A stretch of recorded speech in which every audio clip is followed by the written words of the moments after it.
निवडणुकीचा अर्ज भरण्याच्या शेवटच्या दिवशी शिल्पा सुर्वे यांचं नाव घोषित करण्यात आलं। उद्योगमंत्री आणि रत्नागिरी जिल्ह्याचे पालकमंत्री उदय सामंत यांच्या प्रमुख उपस्थितीत शिल्पा सुर्वे यांचा उमेदवारी अर्ज भरण्यासाठी शिवसैनिक, भाजपाचे पदाधिकारी मोठ्या संख्येनं नगर परिषदेपर्यंत चालत गेले। कोणत्याही परिस्थितीमध्ये शिल्पा सुर्वे यांचा विजय होणार असा विश्वास या सगळ्या पदाधिकाऱ्यांनी यावेळेला व्यक्त केला।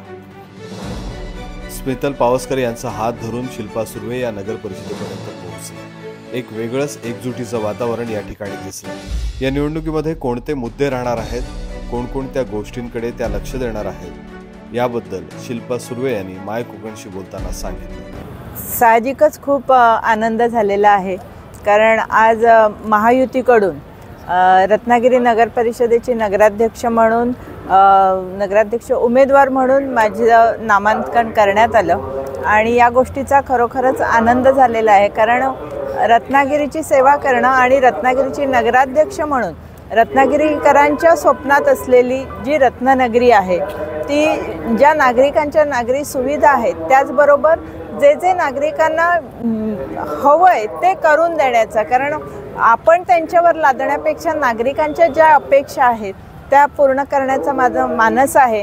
आणि ही संधी आज मला माझ्या पक्षाने, आमच्या पक्षाचे पालकमंत्री माननीय उदयजी सामंत, महायुतीचे सर्व नेते यांनी दिलेलं आहे आणि या संधीचं नक्कीच सोनं मी करेन याची ग्वाही मी तुम्हाला देते।